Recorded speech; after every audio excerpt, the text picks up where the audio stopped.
Zoro has activated. Hello.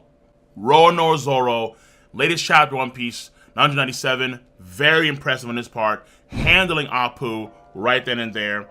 Handling Queen's minigun. Getting the vial back of the antibodies. Giving it to Chopper. Chopper, here you go, kid. Oh, thank you, Zoro. But then, Zoro announces the king and queen. I want to slice Kaido into pieces. Give me Kaido. Then as he says that, the ground rumbling. Whoa. The hockey? That was a very dope chapter for one Roanoke Zoro. ZoroFanBoy on his channel. He had a stream last night. It was a very sloppy birthday drunk stream. It was a real stream, but it was a fun stream. It was real. Bro, I would raw dog Big Mom if it meant that Guts could achieve his dream. During that stream, he did say how this chapter was the best chapter for Zoro in the entire post-time skip. Let me know your stance in the box below. It may be. The Pika chapter was kind of insane. Honest to God. At least it's top 3, right? Yeah, I would say like at least top 3 chapters for Zoro post-time skip. I would argue that. And by the way, link in the box below to ZoroFanBoy's channel. That being said, what I liked about this chapter was how it kind of felt like this arc is becoming, once again, Zoro's arc. It is his arc, at least on paper. And he shares it, of course, with Luffy, because he's the main focus. He's the secondary focus straw hat of the arc. The way I see it is this. In Zou, the number 2 straw hat was Nami. In Whole Cake Island, number 2 was Sanji. Number 3, Wano, is Zoro. Number 4, Elbaf, should be Usopp. Oh, bless Elbaf, please. I can't wait for Elbaf. That being said, this is an arc where Zoro plays a major cornerstone role, obviously. But because there's been so many different things happening when it comes to Hawkins, when it comes to Law, Kaido, we have now Yamato, the Scabbards, and how much time they take. We have Killer, Kid, Hiri, Momo. There's so many different characters that are important in this arc. And because so many different characters that are so important in this arc, it kind of takes away from Zoro. And then on top of that, this arc is a really long arc. We are 80+ chapters deep into this arc. And Dressrosa, the longest arc in the series, was just over 100 chapters, I believe so. Whole Cake Island, which is around 2 years, I believe that we've actually surpassed that arc in terms of number of chapters. So this has been a very long arc thus far. And Zoro has been, I think, lost in like a lot of the stuff going on. But now that Zoro has said to everyone there, I want a slice of Kaido, now that he's seen Kiku's arm fall through the roof, and he's concerned about him and the Scabbards, I think that Zoro is really like, okay, you know what, it's time. And Oda showed us the readers, hey guys, remember, this arc, Zoro is the second major strike, in case you forgot. And Zoro's not going to be coming in hot, with high emotions. I think it gets Kaido relatively soon. Because the way I see it is this. Luffy, Zoro, Kid, Killer, maybe Jinbei, and maybe Law will reach the top, let's say around chapter 1000. Marco is there, and he's saying to Zoro, or the guys there, does anyone need any help with anything? Chopper has the vial for the antibodies already, and the minigun was cut by Zoro, so the Ice Oni stuff should resolve itself relatively quickly without Marco's assistance at all. Which means that Marco could help Zoro get up there to the rooftop at this point in time, because Zoro really wants to get up there right now. And he's concerned about Kiku and company. King could be a problem, but I think Marco could handle that problem for a period of time, absolutely. So you have Marco and King. Marco helps Zoro get up to the top. And then you have just how it started off when it comes to the fighting. When we first arrived in Onigashima, the fighting kicked off with Luffy, Kid, Zoro, and Killer. At least those 4 will stand off against Kaido, and then they will see the gruesome scene, hopefully, please, the gruesome scene before them, where you have the Scabbards defeated. I am praying to Goda, not just defeated, dead. Izo, dead. I want to see Kiku, dead. I want to see Ashura Doji, dead. Denjiro, dead. I need bodies to hit the ground. I want scabbards to die. More arms be ripped off. Heads decapitated. Please, please. Oh, glorious. Yeah. And Zoro and Luffy are gonna see that.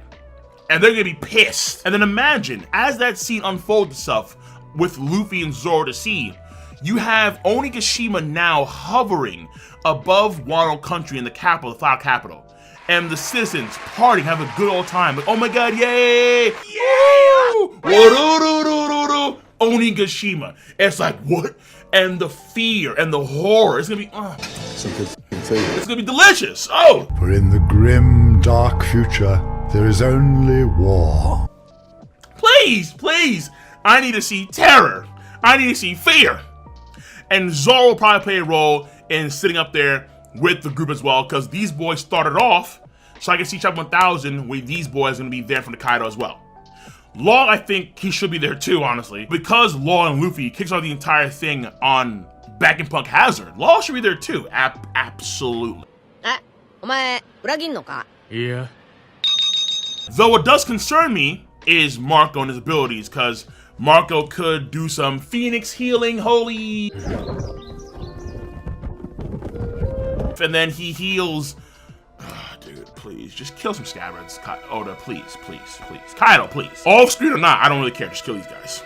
That being said, from that chapter, last chapter, we also get the Conqueror's Hockey stuff. For me, it was a troll. I saw it as a troll.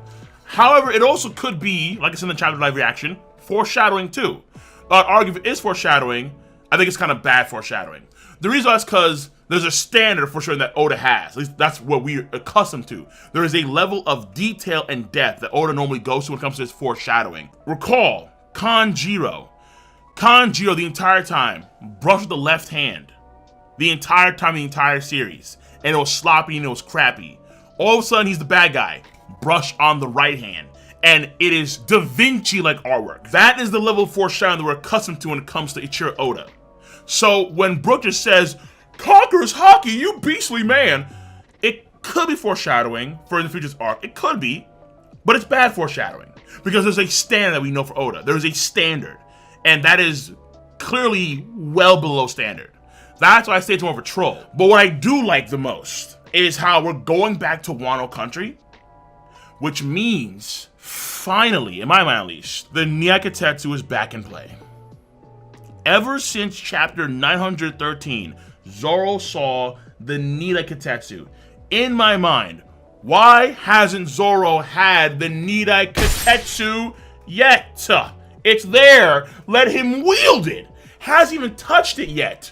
However, because we are back in play now, Wano Country, and Tama is on Onigashima, who cares a lot about Tama? Who's that Pokemon? Tenguyama Hitetsu. And Tenguyama Hitetsu has the Nidai.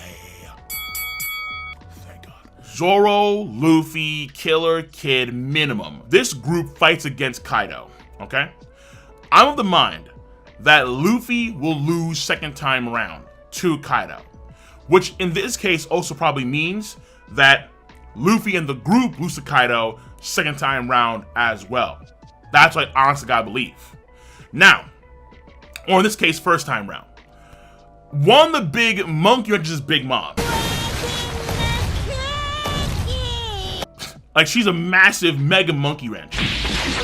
However, none of the characters that are on the good guy side seem to give a damn about Big Mom except for Marco. He's the only one that actually cares about Big Mom. Like, I know what you can do. Luffy, like Big Mom, not time yet. Zoro, I'll cut down the pieces. Kid, I'm dragging all the metal to Kaido. Killer, go ahead, Kaido. Everyone's like Kaido. Big Mom, she's there. But for the time being, ignore her, unfortunately. Though I just realized that Big Mom really hates Jinbei, so something could play out between those two since Jinbei is coming along. But that being said, they're gonna lose first time out, I'd argue. And if Zoro's a part of that group, he would also lose as well. I said before in my Luffy endgame video, and I'm gonna say again through and through, Kaido should devastate these boys at least one more time. And it coincides, I think, with the Hawkins prophecy, where Hawkins, in that same chapter in 913, he states that come a month's time, either to Luffy or to Zoro, or to both Luffy and Zoro, he states that there'll be a 19% chance that you'll be alive 1 month from now. And currently, I believe, it's been about 2 weeks since then. Recall the state that Luffy was in at the end of Marineford War. He was in such a bad state after that war. He should be in a similar condition, where it takes him a few weeks to actually recover. And the same for Zoro, probably, if Hawkins' words applies to both Zoro and Luffy. Now, during this fight, I think that Kaido will break the Sandai Katetsu. Initially, I thought that would have been, let's say, King or whoever his main fight would have been for the arc. But now that Zoro's like, Kaido, fine. Give him Kaido. I think that Kaido will break the Sandai Katetsu now. It could be as bombastic as, let's say, for example, right? It happened with Rob Lucci, one against Kaido. Rob Lucci, I remember he kicked Zoro so hard to where he went catapulting from the top end of Water 7 to the lower areas. We know that Kaido is capable of doing the same thing, because we saw Kaido hit these two guys with his club when he had the posters of Luffy and Law in front of their faces. Yeah. So what if Kaido hits Zoro so hard where he goes packing back to Wano Country in the Flower Capital, and in the process he breaks the Sandai Katetsu? Oh, that's kind of nuts. This is a very, very, very big if maybe. I'm not against the idea as long as this gets Zoro the Nyakitetsu. Whether Hitetsu comes to Zoro or Zoro comes to him, as long as he gets that sword. It could be at the end of Wano, at the end of Act 5, he gets the sword. Fair enough. But if he gets the sword in the middle of this war, then it has to happen in one of those two ways, I think. I don't think, for example, that Tengami Hitetsu gave, let's say, the sword to Tama, and then he trusted Tama to go to Onigashima by herself, bring the sword with you as a precaution, maybe give it to Zoro, something like that. I highly doubt that he would do that, considering how protective of her he is. Zoro could be forced back for plot reasons because of the Nyakitetsu. Number one. Number two, Hiyori. Hiyori. Normally, the damsel in distress of the arc plays a role throughout the entirety of the arc for One Piece. So think of, let's say, Shirahoshi. Think of Rebecca. Think of Pudding. In this case, the damsel in distress, you can argue, is Hiyori. So at some point, she will play a role, especially when Onigashima is literally floating above Wano Country, like some crazy high fantasy JRPG castle in the sky, island in the sky. There'll be chaos across all Wano Country, and then Hiyori will play a role, absolutely. I think in Act 4 now. Absolutely. It was not a guarantee in Act 4, but now I think it's almost a guarantee, hell yeah, she's gonna do something. And that something, here we go, could involve Orochi. I believe that Orochi's still alive. We have no idea at this point in time where Fukurokuju is, but I believe he's actually with Orochi, the quote-unquote dead Orochi body. Orochi, I think, is alive, and there's a lot of plot points that still involve Orochi with characters like Hiyori, like Toko, like Zoro, right? Kaido and Zoro will engage in combat, let's say probably in the group. It could be the case where, let's say, because of Marco, Zoro's there first against Kaido, which is a big if, but it could be a Kaido and Zoro thing one-on-one. Could be, because the Scabbards can cut Kaido, so Zoro.